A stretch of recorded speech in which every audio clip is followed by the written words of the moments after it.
This will be on demand telepathy. We all have experienced it, at least anybody of any age beyond 7 or 8 or 10, where you might be in a car and, boy, I'd sure like to go get a drink of milk or Dairy Queen or whatnot. And the other one, yeah, I was just thinking about that.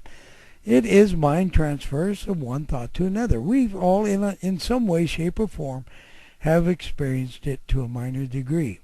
So you know telepathy is in existence. There should be no problem with anybody otherwise. Now, knowing that you do it on rare occasion is one thing. Doing it on demand is quite another, and it's a fun thing to do. You're going to love this one. You get a partner. Choose one person. You can go up to 2, but that causes too much excitement. I mean, 2 others besides yourself. And stick with one.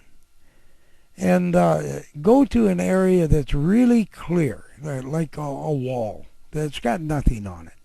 Or put a bed sheet on it, white, dead white, so that you're staring at nothing but this total nothingness whiteness, or whatever color that you choose. Don't get anything busy, like flower prints or something like that. Believe it or not, it wavers your mind thought. And 2 of you stand side by side. Don't touch each other. It's not necessary. One's going to send, one's going to receive. All right, both of you, close your eyes, facing this wide open place. By the way, make sure there's no distractions, no phones, no kids running in and out. A quiet place. And side by side, both of you shut your eyes, facing this wall of nothingness. One is going to send, the other is going to receive. So the sender, visualize a simple scene or object like a red ball.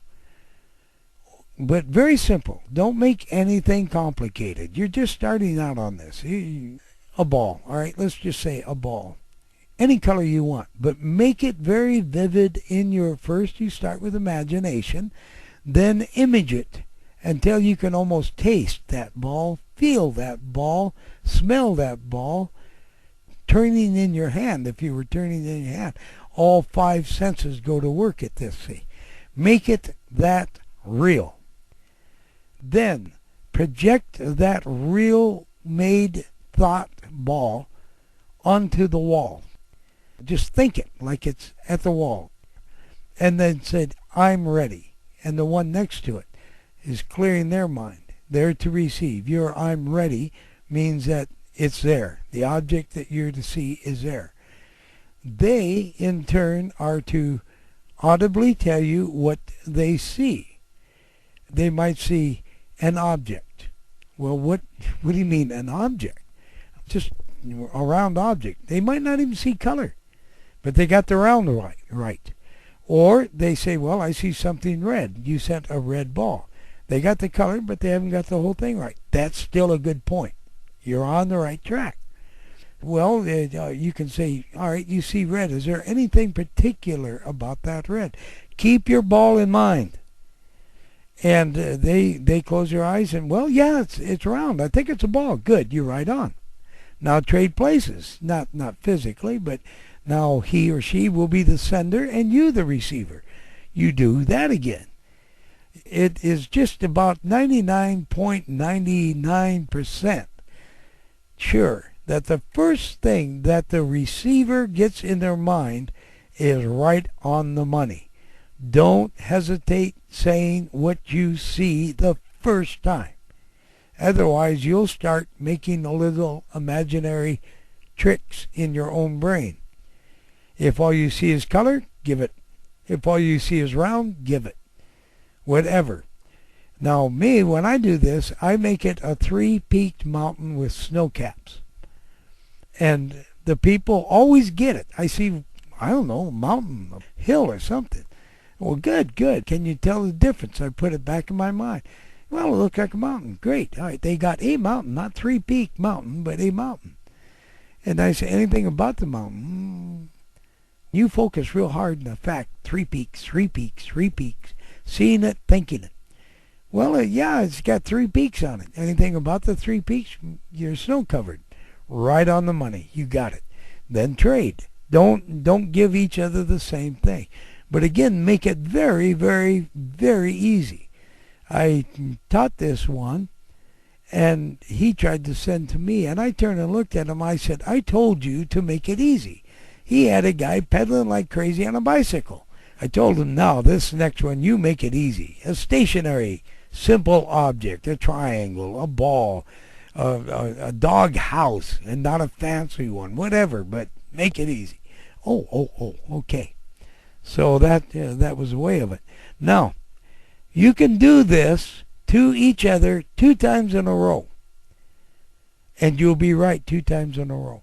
The 3rd time, you may be right, but the chances are you won't be.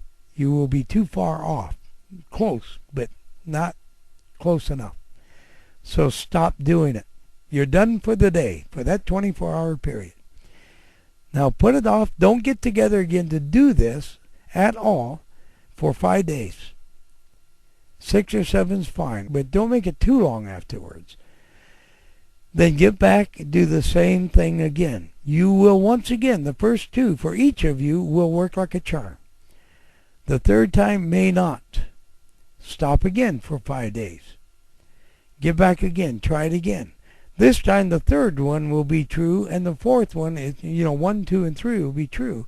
But the 4th one might cause some problems. Stop. You can get up to 4 times accurately, and then 5 will cause a problem. So again, take a break. Only this time, go only 3 days, 4 most. Then get together. Try it again. What you're doing is canning your can'ts. You are realigning your brain. You are making your brain realize it is not stuck in its can't mode. You are retraining yourself. So 5 times, fine. 6 times, fine. When it starts to waver, get away from it. Over a period of about a month and a half, 2 months, you'll be able to bap, like badminton back and forth.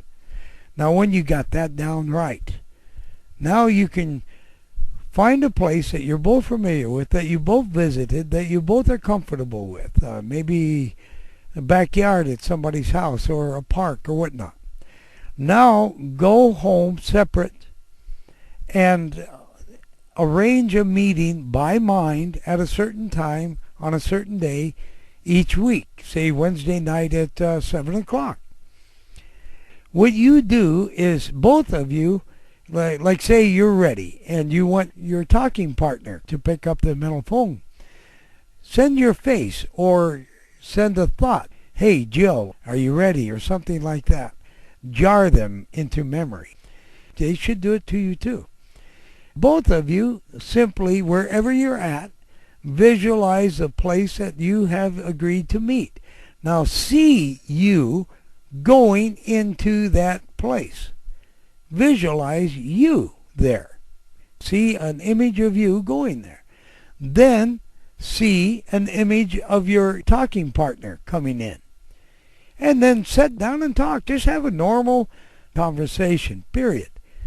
Then break up, come home in spirit, open your eyes, and call each other that night or the next night to see what part you got right, what part you got wrong. You're retraining from a distance. And you'll be amazed at how much accuracy was involved. And you just keep practicing at it. Practicing at it. Now you don't have to wait 3, 4, 5 days for this. You can do it the next night, the next night, the next night. And then say your calling partner happens to call you up on the phone and say, hey, I've got to fly to Africa. I'll be there a week. Okay, then let's talk to each other, at a set time. Their time in Africa versus your time in the United States. And then agree on that time. And then go for it. And don't have to call back and forth. By then, you're probably good enough to know what you're talking about. And then, you don't even need that space anymore. Now, when all of a sudden you get an image of your call partner, that partner is calling you or in need of help. Pray for them. Go and see what they need. Mentally, go. Mentally, Bill has a need. Mary has a need. This is splitting. And just, where are they? Where are they? The Creator knows. Ask Him. Send me to them so I can see what the need is, if it happens to be that kind of urgency. And He'll let you see them. Accept what you're seeing. Or if it isn't that urgency, then you know it's a phone call. Then call right back. Have yourself a conversation. They can be on Mars and you can have this conversation. Now, once you learn this and your partner learns this, find others. Break up into another partner, both of you, so that now 4 of you learn it. Batter back and forth between the 4 of you. And let all 4 of you go to others. And then you got 8 and it skyrockets. And the next thing you know, AT&T, Mr. Internet Nosy Busybody, all of that jazz that has got their nose in your business is wondering what happened. You die? Well, they haven't learned to read your mind yet. Not mechanically, on demand. They can do it, but you darn near have to be in the room with the machine aimed at it. And they don't have enough mind readers in the black government or any other government to cover everybody in the United States. And if you're really, really good, make a code so that if and when they ever do learn how to read your mind, they can't figure out your code. You can block it. You can put a mental door with a code in it. You know the code, and they can't get in to get it. It's really cool, people. We got too many of these dang men in black and I don't know, too many people minding my business and not their own. We can overcome these twits. So, all right, that's it. Good luck. You're going to have fun on this one. Ho.